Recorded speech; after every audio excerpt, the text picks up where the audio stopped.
بسم اللہ الرحمن الرحیم۔ السلام علیکم دوستو بلا شبہ اعتماد ہی زندگی کی متحرک قوت ہے اور ہر انسان کی زندگی کا ایک خاص مقصد ہے۔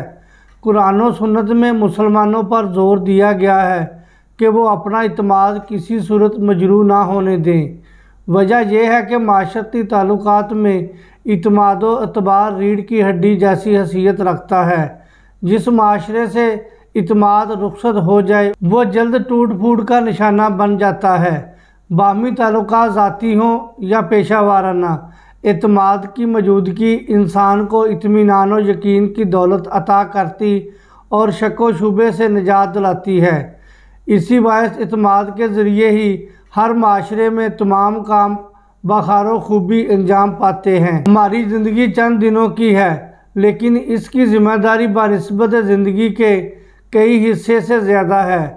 یہ ہمارے چند دنوں کی زندگی کا وہ حصہ ہے جو دنیا کی چہل پہل سے علیحدہ صرف ہوتا ہے، بصیرت کے نئے نئے باب چشم بینا کے سامنے کھول دیتا ہے، جس کے سبب بہت سے خوشبخت انسان انتہائی کٹھن دن بھی عزم، حوصلے اور حمد و ثنا کے ساتھ یہ سوچ کر گزارتے ہیں کہ آج کا دن جہاں زندگی کا پہلا دن ہے وہیں یہ زندگی کا آخری دن بھی ہے۔ وہ جسم سنوارنے کے ساتھ ساتھ جسم کے فنا ہونے کے بعد زندہ رہنے والی روح کو بھی سنوارتے رہتے ہیں۔ وہ معلومات، تجربات حاصل کرنے کے لیے ہر دم کوشاں رہتے ہیں، جس سے انہیں اس بات کا ادراک ہو جاتا ہے کہ یہ دنیا رنج و الم کی تصویر ہے۔ یہاں دکھ اور موت ہے، طاعون، بیماری، قحط اور کرونا ہے، خشک سالی، سیلاب اور زلزلہ ہے۔ یہاں اندیکھے حادثات ہوتے رہتے ہیں۔ یہاں ظلم، فساد، گنوار پن، جہالت، بے یقینی اور پاگل پن ہے۔ وہ سمجھ پاتا ہے کہ یہاں کی خوشی عارضی ہے اور خود غرضی کا بھی کوئی فائدہ نہیں۔ وہ اس بات سے واقف ہو جاتے ہیں کہ انسان مساوی طریق پر پیدا ہوتے ہیں اور مرنے کے بعد بھی مساوی ہو جاتے ہیں۔ اس لیے درمیانی وقفہ یعنی زندگی کے دن بھی مساوانہ طریق پر ہی گزار دیتے ہیں، جس کی بدولت ان کی زبان اصلاح پذیر ہو جاتی ہے، ان کے دل صالح ہو جاتے ہیں اور وہ شرف انسانیت سے فیض یاب ہوتے رہتے ہیں۔ انسانی تاریخ پر نظر ڈالی جائے تو کرۂ ارض پر انسانی حیات اور بقا کی جدوجہد ایک طرف آگ اور خون سے لبریز جنگ جدل سے بری ہے تو دوسری طرف قدرتی آفات اور خوفناک وبائی امراض جیسا کہ آج کرونا کی وبا نے کرۂ ارض کو اپنے تسلسل میں لے رکھا ہے کی تباہ کاریوں سے بری ہے۔ مسلسل وبائی امراض کے لرزہ خیز واقعات رقم ہیں، جن کی وجہ سے لاکھوں انسانوں کی ہلاکتیں ہوئیں، بستیاں ویران ہوئیں، شہر اجڑے، ملک برباد ہو گئے، تہذیبیں مٹ گئیں اور قدریں کھو گئیں۔ گویا یہ خوفناک اور ہولناک سلسلہ اب بھی جاری ہے اور تا قیامت جاری رہے گا۔ دنیا میں جب کبھی کوئی بیماری، حادثہ یا آفات لاحق ہو جائے تو اس کا یہ مطلب تو نہیں کہ یہ دنیا محض مصیبتوں کا ہی گڑھ ہے اور یہاں سوائے دکھ، درد اور اذیت کے کچھ بھی میسر نہیں۔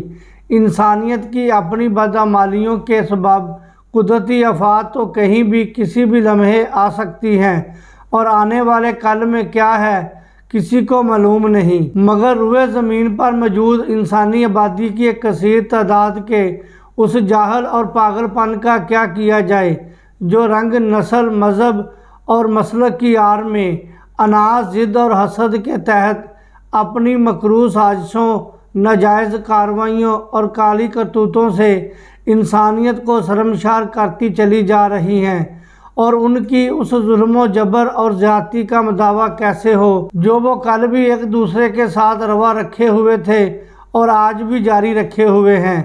تاریخ گواہ ہے کہ ہر صدی میں کوئی نہ کوئی ایسا واقعہ، حادثہ، سانحہ یا قدرتی آفات ایسی نازل ہوئیں کہ جو اس دور کے لوگوں کے لیے کڑی آزمائش اور چیلنج بنی اور آنے والی نسلوں کے لیے ایک عبرت، ایک مثال اور ایک قابل ذکر داستان بن گئی۔ 20ویں صدی کی ہی بات کر لیں تو جنگ عظیم اول دوم، برطانیہ اور سوویت یونین جیسی عالمی طاقتوں کا زوال، تقسیم ہند، چین کا وجود اور ترقی کرتا بنگلہ دیش کا قیام، ایران کا انقلاب ایسے واقعات ہیں جنہوں نے 20ویں صدی کی تاریخ رقم کی۔ 21ویں صدی کی تاریخ میں جہاں مختلف خصوصاً مشرق وسطیٰ کے علاوہ میانمار، برما، افغانستان، فلسطین وغیرہ کی خون ریزیاں ہمارے لیے چشمے کشی ہیں، وہاں سب سے بڑی آفت کرونا وائرس ہے جس نے پوری دنیا کو یرغمال بنا دیا ہے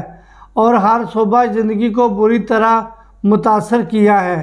جو ابھی اس کے وار سے محفوظ ہیں انہیں زندگی کے اہم ترین معاملات کو بھی ترک کر کے گھروں میں قید ہونے پر مجبور کر دیا ہے۔ سب سے بڑھ کر یہ کہ جدید ٹیکنالوجی سے لیس اور طب کے میدان میں حیرت انگیز ترقی اور نت نئی تحقیقات کرنے والے ممالک اس موذی وائرس کے سامنے تاحال بے بس نظر آ رہے ہیں اور اپنے اپنے مراتب کے مطابق بیان بازیاں کر رہے ہیں۔ حق تو یہ ہے کہ کرونا وائرس دنیا میں عذاب الہی کی ایک صورت ہے، انسانوں کی بدعمالیوں کے باعث پروردگار کی جانب سے ایک انتباہ ہے تاکہ وہ باز آ جائیں اور اپنے رب کی طرف رجوع کر لیں، یا پھر ترقی کے نشے میں چور ہو کر خدا کو بھول جانے والوں کو اللہ تعالیٰ کی جانب سے ایک پیغام ہے کہ مخلوق چاہے کچھ بھی کر لے، آخر خالق کی قدرت کے سامنے اسے گھٹنے ٹیکنے ہی پڑتے ہیں۔ مخلوق برہر اس ذات باری کے ایک حرف کن کی محتاج ہے،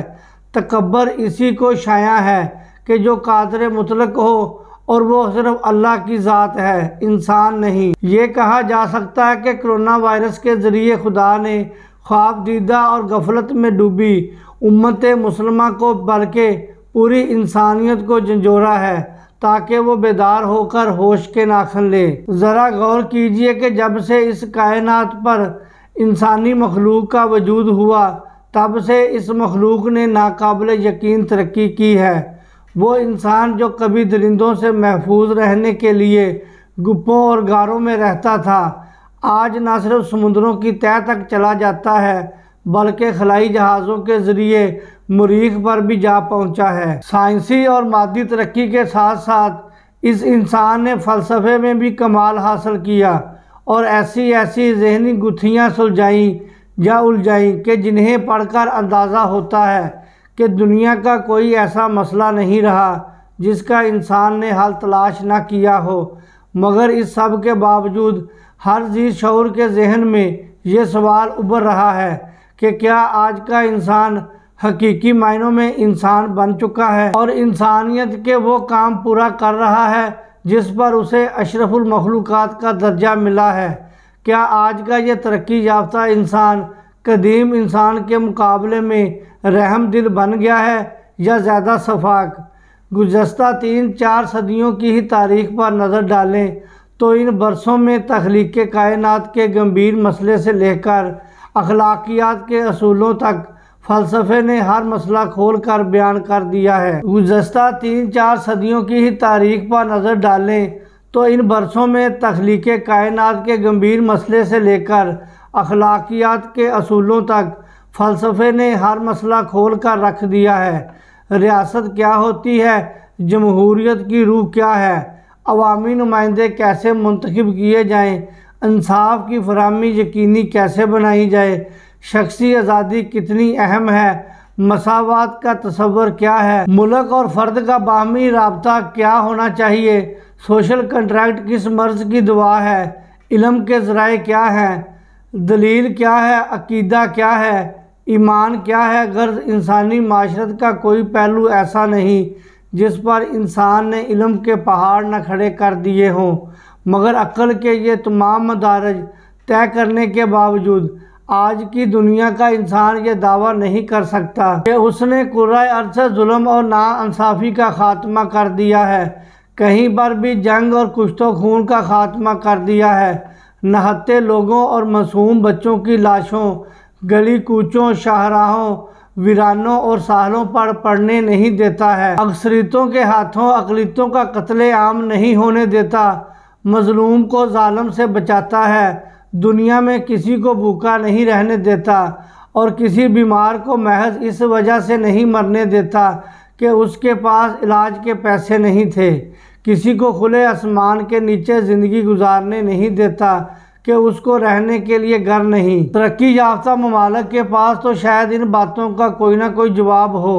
لیکن دنیا کے کئی ترقی یافتہ ملکوں کے پاس تو اس وقت اپنے شہریوں کے کسی سوال کا جواب دینے کے لیے حوصلہ تک نہیں ہے۔ بغور جائزہ لیا جائے تو دنیا بھر میں پیدا ہونے والی ہنگامی صورتحال ہے۔ یہ احتمال قوی ہو جاتا ہے کہ کرونا وائرس کی شکل میں اس وبائی بیماری نے جیسے انسانیت کے خلاف تیسری عالمی جنگ چھیڑ دی ہے۔ تعلیمی سرگرمیوں سے لے کر کاروباری سرگرمیوں تک پوری دنیا میں بیک وقت معطل ہو جانا، لوگوں کا گھروں تک محدود ہو کر رہ جانا جنگ کے حالات میں ہی ہوتا ہے۔ اس سے پہلے بھی دنیا میں کئی وبائی امراض آئے اور آ کر چلے بھی گئے، لیکن کسی وبا نے ایسی دہشت اور ایسا خوف و ہراس نہیں پھیلایا جیسا کہ کرونا وائرس نے پھیلا رکھا ہے۔ سب سے زیادہ پریشان کن بات یہ ہے کہ لاک ڈاؤن طویل عرصے تک جاری رہنے سے پوری دنیا ایک شدید معاشی بحران کا شکار ہو رہی ہے، جس میں خوراک اور ادویات کی قلت کا خدشہ بہت زیادہ ہے۔ اس بحران سے بھارت جیسے ممالک بہت بری طرح متاثر ہوئے ہیں، جن کے پاس نہ صرف وسائل کی کمی ہے بلکہ اس بیماری سے نبٹنے کے منصوبے کا فقدان ہے، اور ساتھ ہی غیر مساوانہ پالیسی سے ملک کی صورتحال بھی غیر یقینی ہے۔ ظاہر ہے کہ کرونا وائرس نے اجتماعی زندگی کے ساتھ ساتھ انفرادی زندگی کو بھی متاثر کیا ہے۔ لاک ڈاؤن کی وجہ سے اکثر لوگ گھروں میں بند ہیں، محفلیں ختم ہوئیں اور رونقیں ماند پڑ گئیں، کاروبار ٹھپ ہے، بے روزگاری عام ہے۔ بے روزگاری بذات خود ایک المیہ اور ایک مسئلہ ہے۔ اہل دانش کا قول ہے کہ انسان کی دوا ہے، لیکن یہ عجیب مرض ہے کہ جس کی دوا صرف تنہائی ہے، اور پرہیز یہ کہ کسی سے نہ ملا جائے، سب سے دور اور الگ تھلگ رہا جائے۔ تنہائی انسان کو اکیلا تو کر دیتی ہے، لیکن خود کبھی اکیلی نہیں رہتی، ہمیشہ اپنے ساتھ اداسی اور بیکار خیالات لاتی ہے، وہم اور وسوسوں میں ڈالتی ہے اور ایک انجانے خوف میں مبتلا کر دیتی ہے۔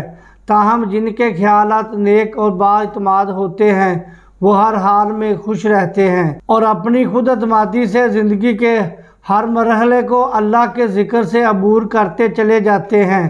اور انسانیت بھی اسی بات میں ہے کہ انسان کسی بھی حال میں اس زمین پر صحیح طریقے سے رہنا سیکھ لے، مشکلات و مصائب میں صبر و تحمل اور عزم و استقلال کا مظاہرہ کرے، اور کسی بھی آزمائش میں ایسے کام نہ کرے جس سے انسانیت کا دامن داغدار ہو جائے، کیونکہ قدر کا مستحق وہی فرد، معاشرہ اور ملک ہوتا ہے جس میں نظم و ضبط ہونے کے ساتھ ساتھ تعاون و امداد، باہمی آپس کی محبت، خیر خواہی، اجتماعی انصاف اور باہمی مساوات ہوتا ہے۔ تفرقہ، انتشار، بد نظمی، بے ضابطگی، نااتفاقی، بدخواہی، ظلم اور ناہمواری کو اجتماعی زندگی کے محسن میں کبھی شمار نہیں کیا گیا، اور مکار، متکبر، ریاکار، منافق، ہٹ ڈرم اور حریص لوگ کبھی بھلے آدمیوں میں شمار نہیں کیے جاتے ہیں۔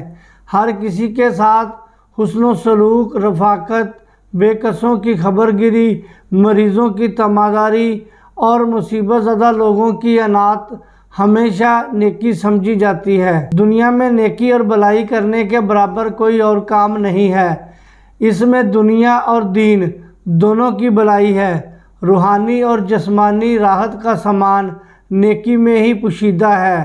بغیر بدلہ کے دوسروں کے ساتھ بھلائی کرنا احسان کہلاتا ہے، اور اسی وجہ سے انسان کو اشرف المخلوقات سمجھا جاتا ہے، کیونکہ انسان میں احسان کا جذبہ قدرت نے پیدا کیا، اور قدرت نے انسان کو احسان کرنے کی تعلیم و تربیت دی۔ انسان اور بندے کو احسان کی وجہ سے قرب خدائی حاصل ہوتی ہے۔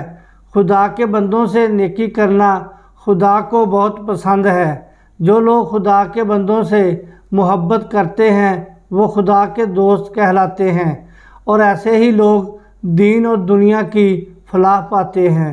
بہت شکریہ دوستو، مجھے اجازت دیں، اپنا خیال رکھیں، اللہ حافظ، السلام علیکم ورحمۃ اللہ وبرکاتہ۔